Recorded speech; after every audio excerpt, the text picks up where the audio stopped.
Please welcome to the stage Christina Cacioppo, co-founder and CEO of Vanta, and Garry Tan, president and CEO of Y Combinator, for a conversation with Bloomberg's Emily Chang.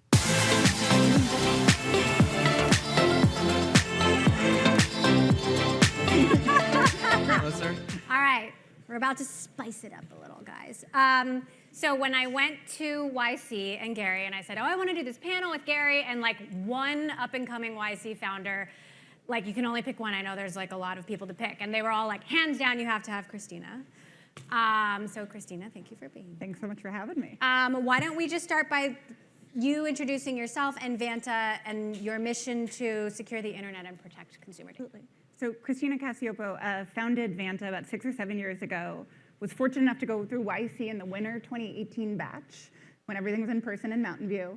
So Vanta is the leading trust management platform. We help companies build out and monitor their security programs and then use all of that hard work and get credit with their customers through compliance certifications like SOC 2 or GDPR or HIPAA or dozens more, through trust centers, through automated security questionnaires, but kind of we're all about securing the internet, helping companies build out security and then prove that trust with their customers.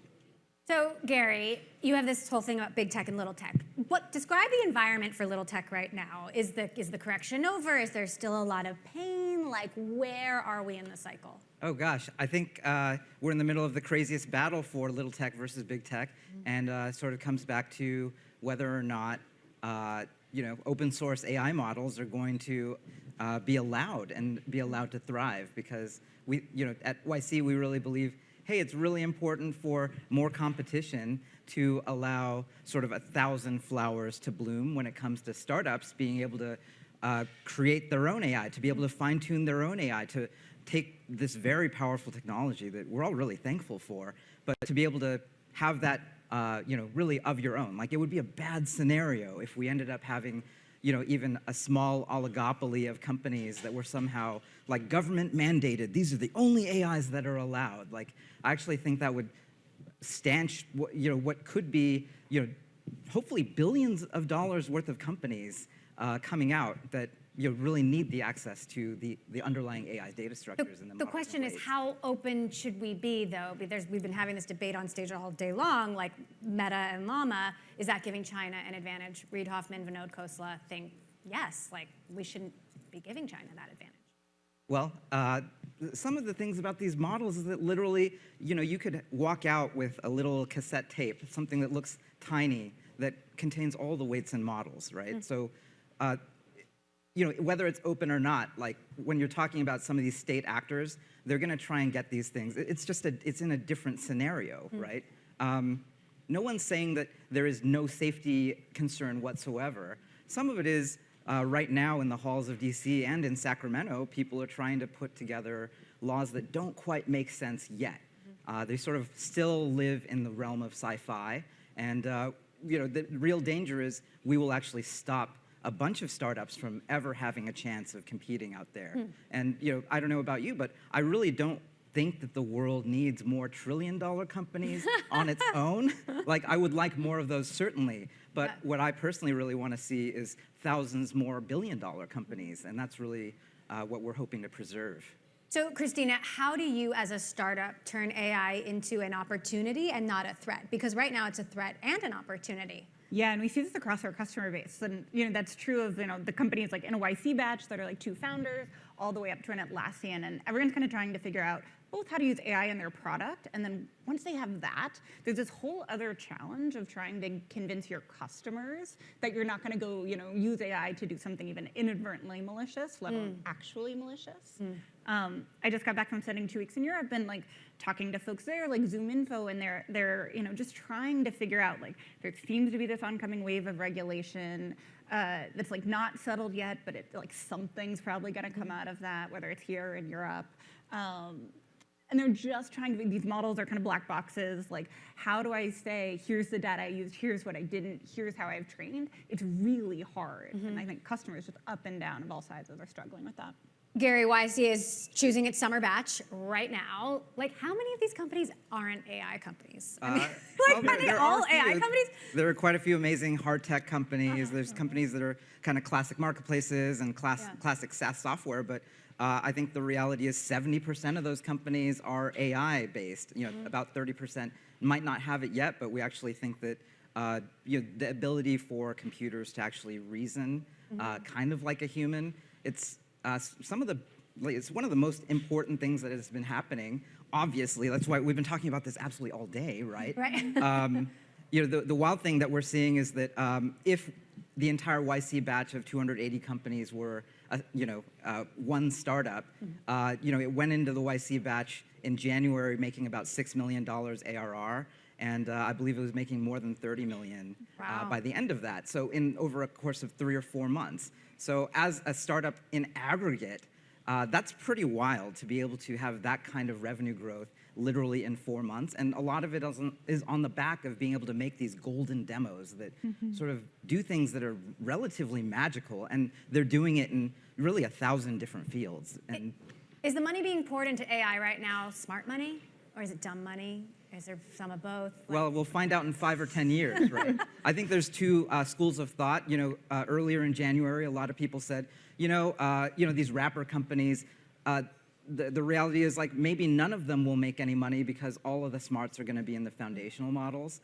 I actually even was, internal to YC among the group partners, we were kind of having, some harried lunch discussion about it, like, oh, well, what's really going to happen?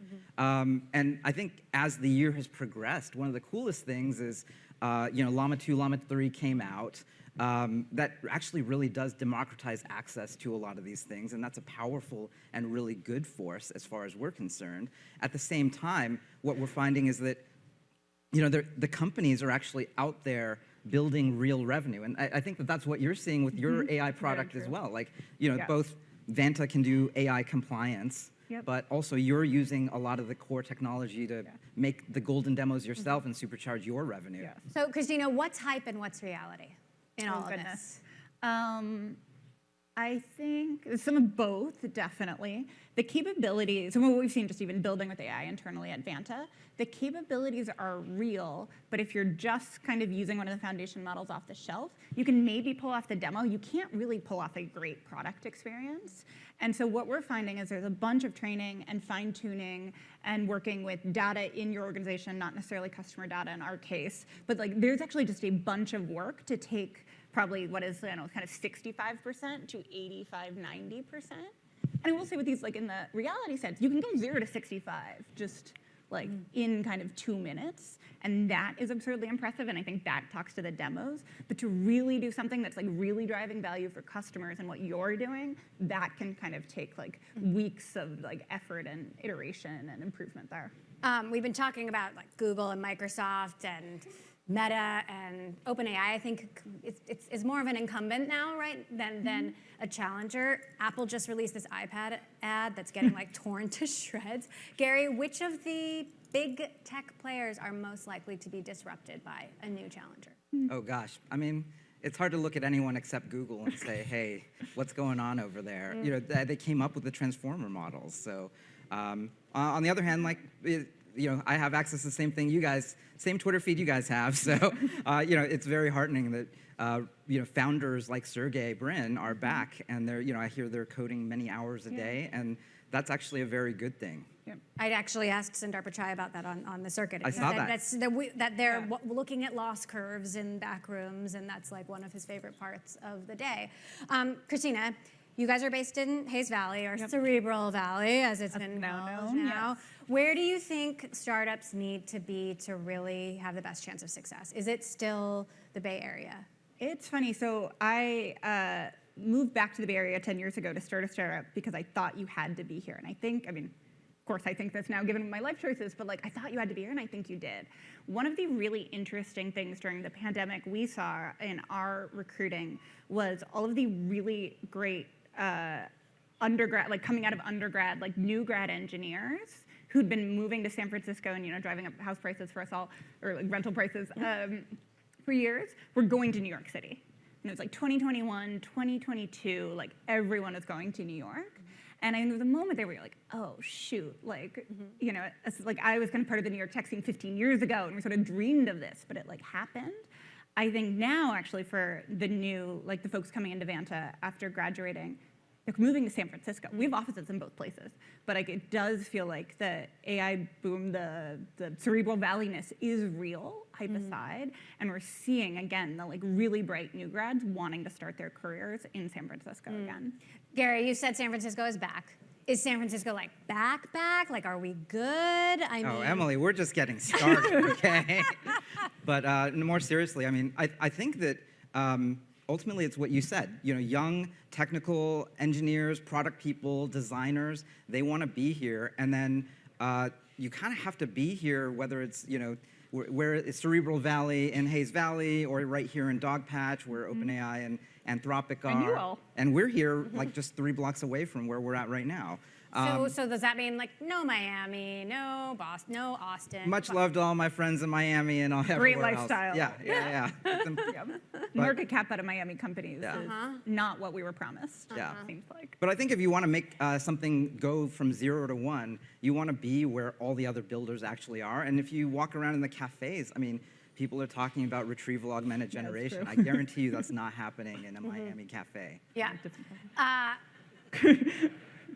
Your tweets, Gary, are actually dominating my feed. Oh gosh. You are sorry. As if tech Twitter isn't like spicy enough, you have really taken on local politics in San Francisco. And why have you wanted to wade into these very thorny, partisan, sometimes ugly issues? I think that I deeply believe that San Francisco should be San Francisco. You know, there's a reason why Starfleet Command, you know, Gene Roddenberry, who's someone who has put together an incredible techno-optimist ideology that I grew up with. You know, I grew up in the East Bay. I grew up, you know, taking Bart in to actually learn how to code. My first programming language was Perl during the Web 1.0, 1998. I was 16 years old. Got off at 16th and 16th and Mission BART Station, heroin capital of the world at that time in 1998, apparently. Got on the 22 bus and you know, came to a web design firm right down the street. And that's where I literally learned how to make web technology, and that's what introduced me to tech. And it's what helped me, I mean, on our circuit show, like we talked about, it's like, I am so thankful for tech. I realize like a lot of people in this room or a lot of people in tech, they might be from all around the world, all around the country. And I think that's a good thing. And then the tricky thing is a lot of people came here, they made their fortunes, and they went off to other places with lower tax base, lower taxes. And I get that, but that's not for me. I don't have another place I want to go. Like San Francisco is my home. And then, I think some of it is looking at the internet. Like there's not another way to do it. Like you actually have to have people who are willing to, get canceled. Like, or, you've definitely put yourself on the line a few times. Yeah, you're here, so you're not canceled yet, I don't think. Thank goodness. Does it sound like he's running for mayor? What do you think, Christina? I think there would be a lot of folks that Gary's impacted positively in San Francisco that would stand behind him if he chooses to do that. Are you? Oh, no, 10, 20 years. My wife says not allowed, so. But is there an end game for you? For me? Yeah. The reality is, like, my main quest is YC.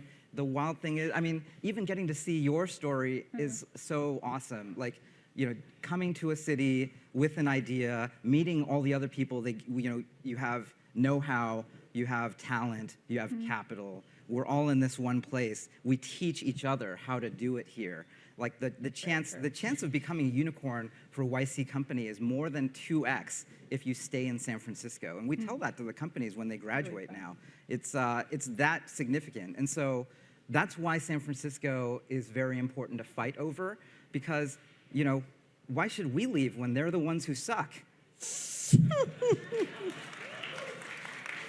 I'll take it, because we're doing this in San Francisco. Yeah. Christina, what is going to define the next generation of founders? There was goodness. The design founders like Brian Chesky, and you're really one of those too. Yeah. There's the move fast and break things kind of founders. Then that got kind of unpopular. Yeah. What is it? the prototyper founder, right? So like you might not be able to build, the best distributed system or build your thing for scale, but you can prototype, and especially with these models, and get to something like again 65% really quickly, work with customers, and find product market fit way faster than in the past. You don't have to build a whole system, web app to do it like you used to. You can use these models and really accelerate. How would you answer that question? The best founders. It's just so easy to find the best ones, Yeah. right? I guess the best founders that I've been seeing, we've been doing interviews all week. Yeah. I come away with basically understanding the world in a different way. And so I think that's actually, you need to find a secret, and how, you have to believe X and nobody else believes it yet. And I think that's what you did with compliance with this space right when you were starting out. You were saying, people didn't really believe, but you knew it was real. Yeah. And then over the course of years, you proved it. And, now you have like the 9 digits a year in revenue to show. I mean, I heard maybe like IPO. Oh like, gosh. What are you thinking? That was not in the briefing doc. I'm pretty sure that was part of the premise why you're here. That an exit is that on the horizon. How are you thinking about that? Mostly not, but truly, we went kind of 0 to 100 million in under 5 years. That was a lot. Incredible. Thank you. But also, there's a lot to go, and there's a lot to go for our customers and the stuff we want to build. And I think in the vein of startups, like we did have this secret of this overlooked market everyone thought kind of sucked. Turned out it's actually great. We can make it not suck too much. But there's just a lot more to go. I also kind of been following, sort of continuing my non-answer to your question, the like Substack, like Twitter discourse around like revenue milestones for IPO. And I think it's clear that bar is just going higher and higher and higher. And so when we think about it, we're very happy with the 100 in under 5 years, but like a lot of wood to chop. YC now has 11 public companies, right? 11. One of them is Reddit. You and Steve right here. were talking backstage. So what's going to define the next couple of years of this tech cycle? Is the IPO window going to fly open? Is it open? Does it stay open? Is it harder to get out?